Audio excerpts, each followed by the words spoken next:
Hey, what's going on, everybody? This is John J Gaming on the mic here, coming at you with the off-season recap here on the Memphis Dynasty in NCAA 12.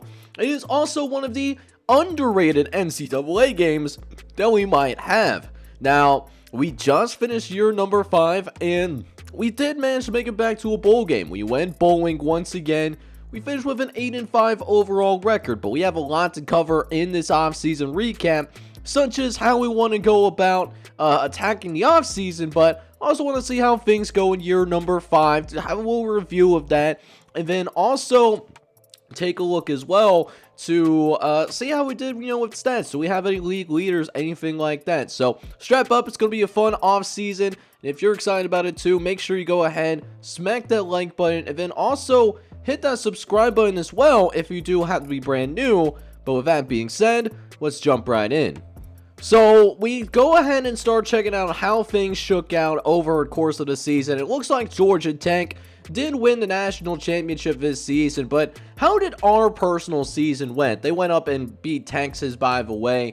So this is how our schedule went out. We start off pretty strong. We lost to Virginia at the very beginning of the season.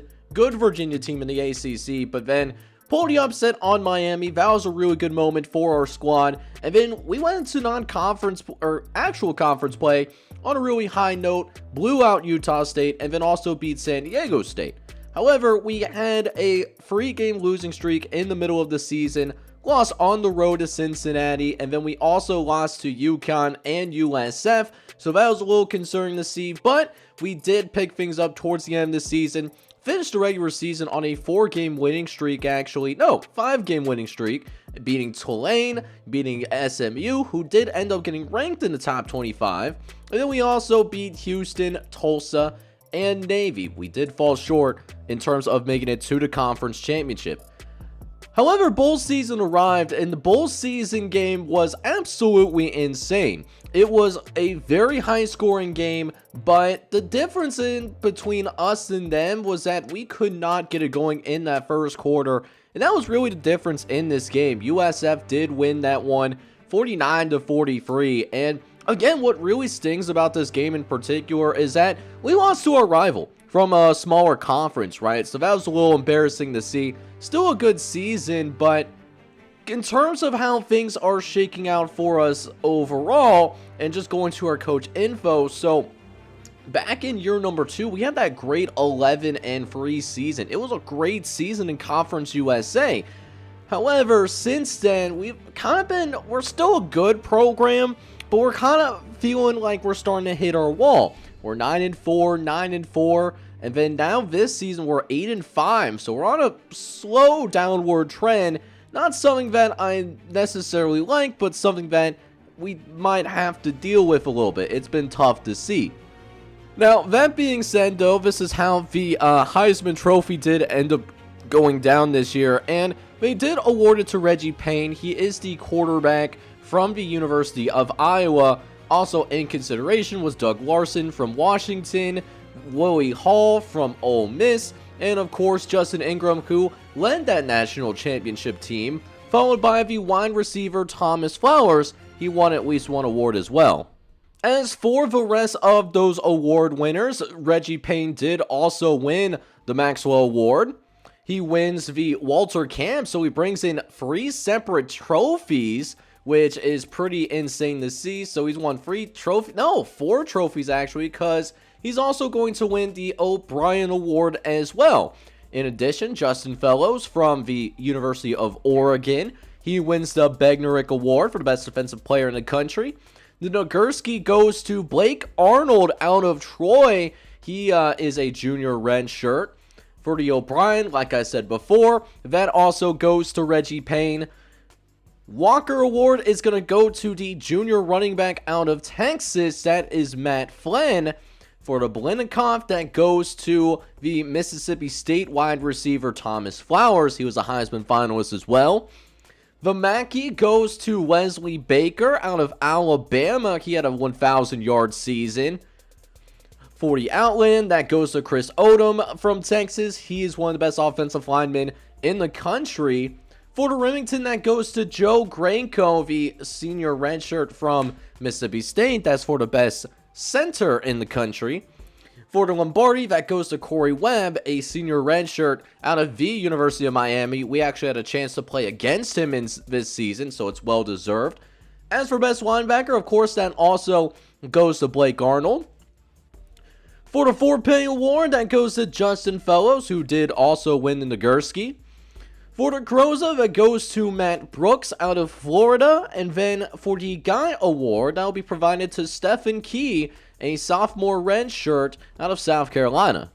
Now, as for the All-Americans, I am curious to see if we did end up with any All-Americans this season. At least on the offensive side of the ball, we don't have any first-team All-American guys. Hopefully, we have some on the defensive side of the ball, but it looks like we will not have any first-team All-Americans to report.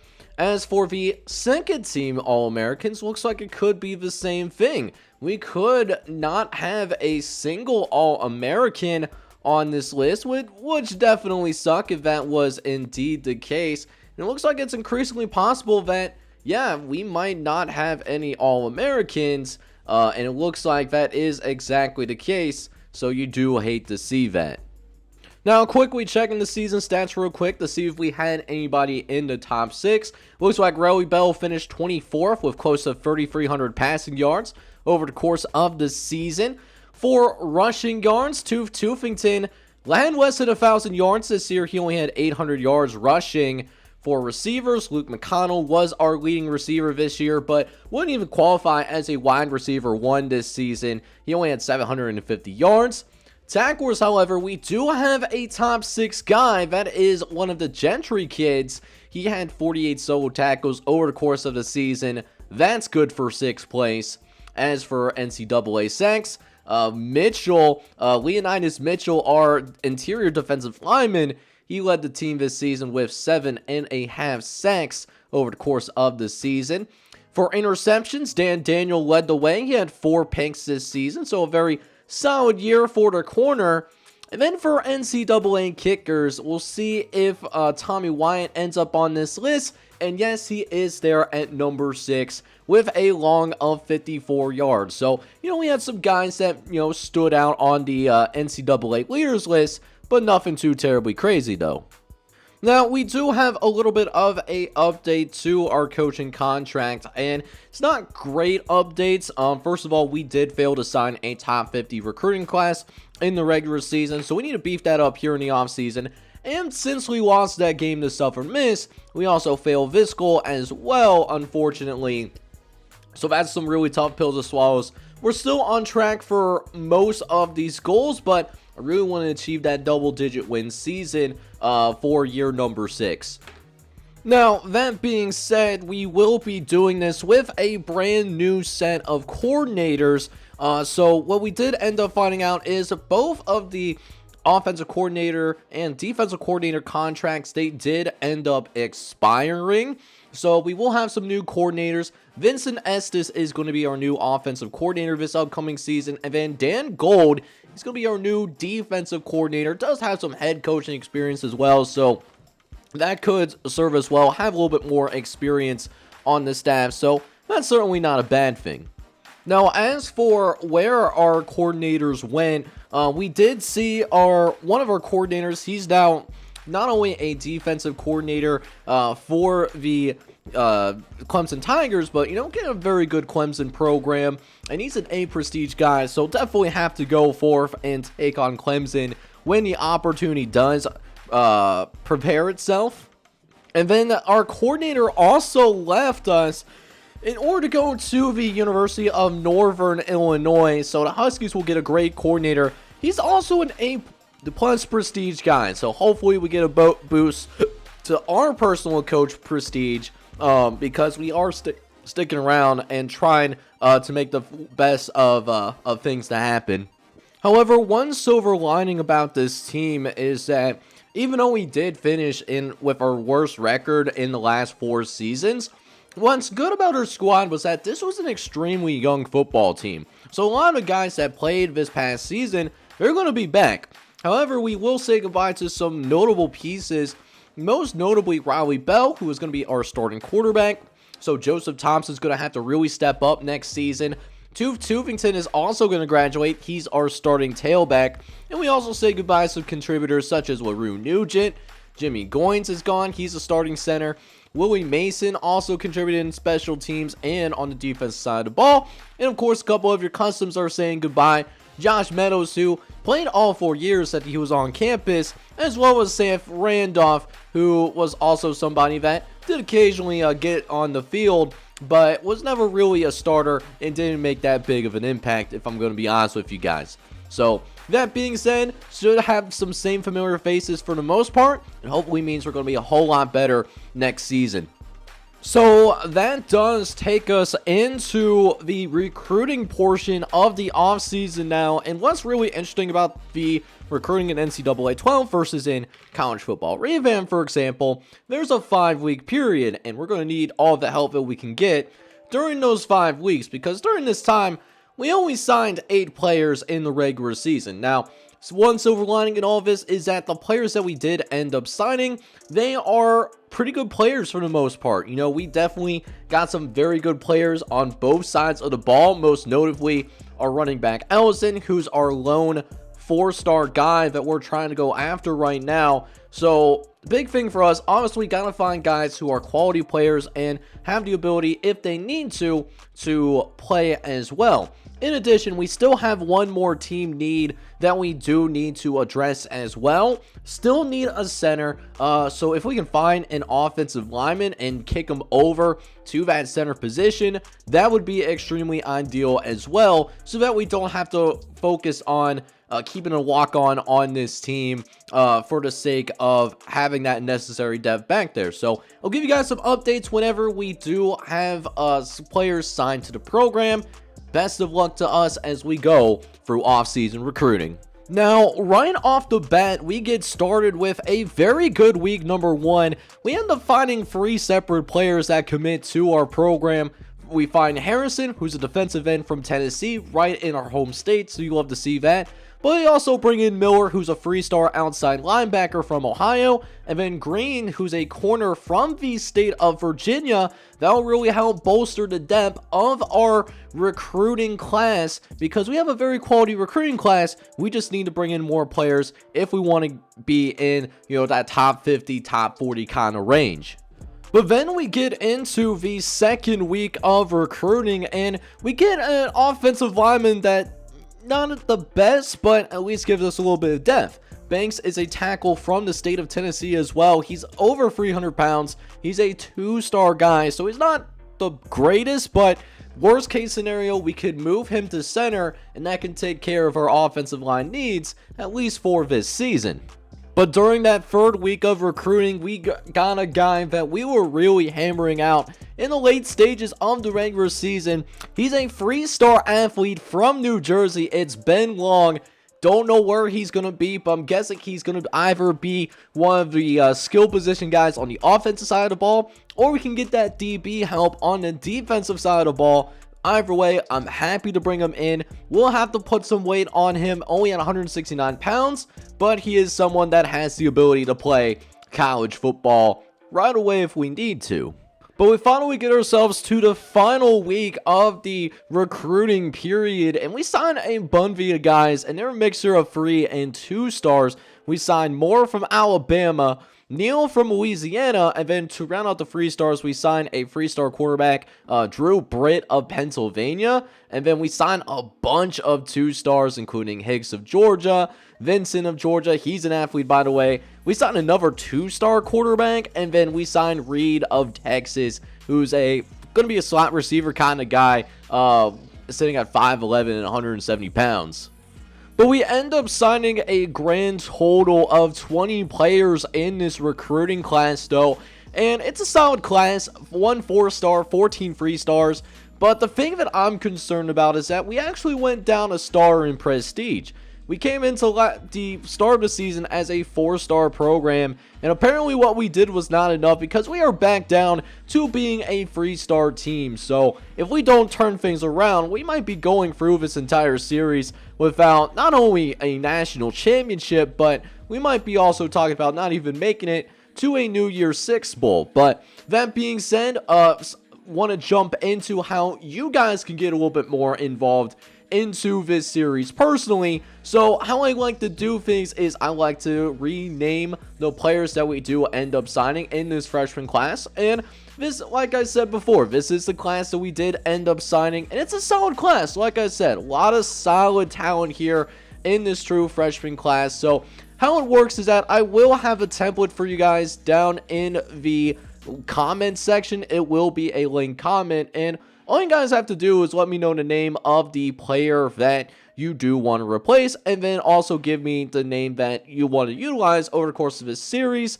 and as well as go forth and, let me know what kind of swag that you want on him, like if you want like a visor or, things like that. So that being said, this is how this recruiting class did end up shaping out this season. But now we move forward with the position changes that we want to go through with over the course of the season. And we got to start with our athletes. We did end up bringing 2 athletes, most notably Ben Long, who's someone I was somewhat excited about. It looks like he would most likely transfer over as a wide receiver. Actually has no coverage skills whatsoever, which I was kind of surprised about. So we're going to move Ben Long over to that wide receiver position. Even though it is going to be a little bit crowded of a room that we got going on, tons of wide receivers that will end up likely getting redshirted or cut, to be honest, because it's not really impact guys necessarily. But as for Brian Vincent, he actually could move over to running back pretty well. He gets a +4 overall bump. I'm just looking real quick to see if he fits anywhere else, and it looks like he doesn't really do so. So we're going to move Brian Vincent over to that running back position, and this is what our running back room is going to be looking like. Now, another thing that I am going to be doing as well is I'm going to move a couple of these guys over to the opposite side. So Chad Harrison, for example, he's one of the newcomers onto our program. We have 5 defensive ends on the right-hand side, but really only 2 to work through. So what I am going to do is I'm going to move Chad Harrison here. I'm going to move him over from the right-hand side over to the left-hand side, even though he may work a little bit better as a pure defensive tackle. But Chad Harrison, he can at least compete with Billy Boberson for that backup defensive end position.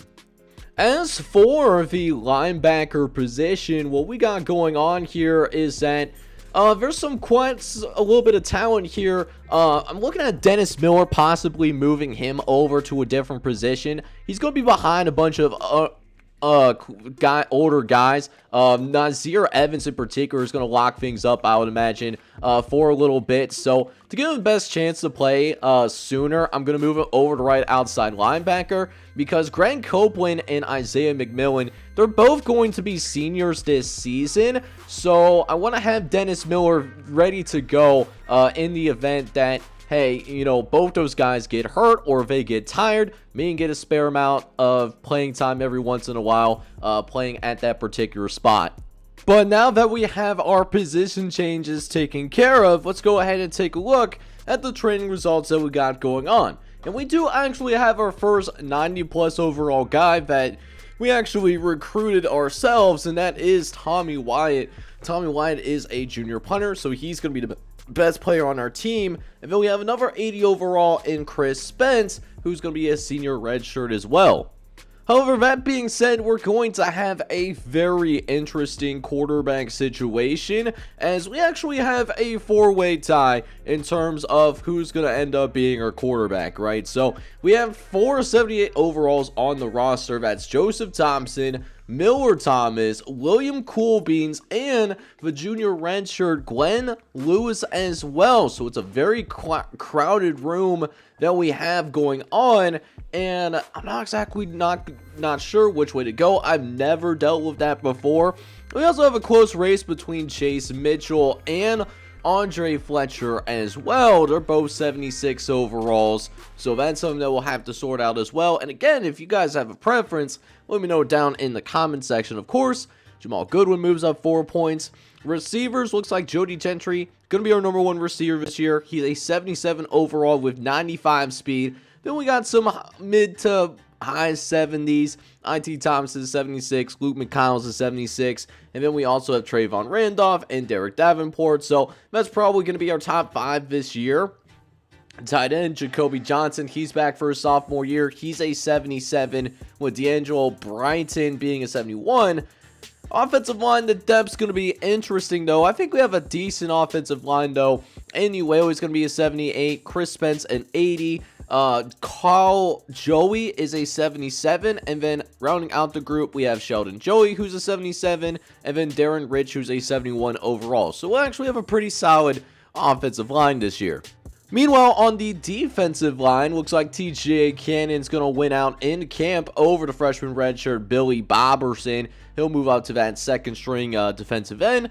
And then David Kraft actually could be our starter this year, but I think I might stick with Chase Gentry, who has been a 2-year starter up to this point. And then rounding out our defensive tackles, looks like it'll probably be Matt Scales and Leonidas Mitchell that'll be hanging on to their DT tackle jobs. Although Maxwell Coolbeans and Caleb Gronkowski, they both challenge pretty darn well, actually. Now, for the linebacker position, Nazir Evans is going to be, again, at linebacker this year at the left outside. Chris Gentry is going to be our middle linebacker. And then at the right outside linebacker, it's going to be a toss-up between Greg Copeland and Isaiah McMillan, who are both 75 overalls. I'm leaning towards Greg Copeland because he is faster and more dynamic of an athlete. However, for the corners, we'll have a pretty relatively young corner group. Only 4 guys that were here from last season's team. Eddie Coolbeans will probably be our top corner, but he's a 78. Followed by Kevin Fuller, Chase Gentry, and Joseph Minor. For the free safety spot, Dan Daniel will be back once again. He's a 79 overall, so he'll be a solid little player. And then Eric Davis is also a senior already, so he's going to be a 79 overall as well. Finally, rounding out the group, Dustin Rose actually might be usable this year. He's a 63 overall, with Tommy Wine, of course, being our best player on the team. But one thing that we will definitely have to do, though, is that we are going to have the tough task of narrowing down our roster. We have 82 players on this team right now. We can only have 70. Now, Anthony Jenkins, he is a walk-on because we didn't successfully bring in a extra center, so that's tough to see. We got to keep him on the roster. However, I am going to get rid of Chris Sanders because I don't really see him playing. And a lot of these other guys that are in the low 60s that I don't really see getting that much playing time, I'm going to get rid of as well, with the exception of Rose. Obviously, he's going to be a walk-on player. Brian Vincent, he's going to go as well. Alexander Gray will stay. He is a custom. I'm not going to cut any custom players, but Ben Longo, I thought, had a solid shot of making the team. I don't really see him sticking around. I definitely want to cut one of these quarterbacks. We have a ton of quarterbacks on this roster. Even the quarterback changes that we made, we still got 7 quarterbacks on this roster. So we might chill out on getting quarterbacks at least for a little bit. But got 4 more guys that we want to cut. I think Vince Reed would be a great person to cut, even though we'll lose to Pipeline State of Texas, unfortunately. He's a junior, only at 66 overall, so I don't really see him making that much of a difference. Then it gets hard after that. It does get really hard. Jake Ellison's only a 66 overall. He was a 4-star player. I expected him to be a lot better, so I don't know if we keep him around necessarily. We'll check to see how the other positions are looking. I think I'm going to get rid of Johnny Green. He was he's part of 3 corners that are on this team, so I don't think he sticks around necessarily. And then let's see what the linebacker situation is looking like. Yeah, the linebacker situation isn't great. Let's see here. And then running backs. Yeah, we don't have a lot of running backs either. So him on the roster makes a lot of sense. I think we're looking at either Sean Taylor, but Sean Taylor was a high-end 3-star too. So it's starting to get to that point where like a lot of like the better players on the team. I'm really actually no, I got to cut 2 players. So actually, I am going to get rid of Sean Taylor. And then I'm also going to get rid of Dennis Miller. And then Jake Ellison, because of that 4-star status, maybe he's just a late bloomer. Maybe he'll grow a little bit better. But I can definitely see him getting redshirted this upcoming season, though. So we got our roster settled down to 70 players collectively, and we are not actually redshirting too many guys. I am going to redshirt Brad Gafer, though. He's a 3-star quarterback, so we're going to end up redshirting him. But it's one thing that I want to ask you guys specifically is who you guys think I should start this upcoming season. Should I go with Joseph Thompson, who's been in our system for a while, or do I go with the future and go to either William Coolbeans or Miller Thomas? Let me know down in the comments. And speaking of that, definitely have a choice here between Chase Mitchell and Andre Fletcher. Would love to hear your thoughts on who I should start. I am leaning towards Andre Fletcher because he does seem a little bit faster, but I am going to redshirt the 4-star running back Jake Ellison as well. But man, we are going to have arguably one of the most difficult schedules that we have had on this series. We open up in week number 1. We are going to take on the number 1 ranked team in college football, at least in the preseason, top 25. Going to be taking on the Alabama Crimson Tide, who we at the very least get the opportunity to host at our stadium. So that's going to be a really cool opportunity. But then in week number 3, we go on the road to take on the Illinois Fighting Illini, which will also provide its fair share of challenges as well. That being said, we also basically wrap up our non-conference slate by going on the road to take on Vanderbilt. Then we start our first conference game against Eastern Carolina before wrapping up true non-conference play, taking on Idaho. Then the second half of the schedule, it does get a lot easier. 3 straight home games in a row against Connecticut, Southern Florida, and Tulane before going on the road, taking on the number 24 ranked SMU Mustangs. Then we round out the season playing against Houston, Tulsa, and the Naval Academy, just like we did this past season. So there it is, boys, year number 6. It is around the corner for us, and man, is it going to be a challenge. It is going to be a fight. Next episode of this series, we open up against the number 1 team in all of college football, the Alabama Crimson Tide, coming to the Liberty Bowl Stadium, a chance for us to make a statement to start this season. Hopefully we're ready for this opportunity. We've prepared for it. It's going to be a battle, and we have to bring our A game if we have any shot of winning this game. But guys, that is going to wrap up the offseason recap. I hope you guys enjoyed it. And if you did, make sure you go ahead, smack that like button, hit that subscribe button as well. If you do have to be brand new to the channel, this is John Shea Gaming on the mic signing off. Hoping you guys are all out there having a good one. Take care, everybody.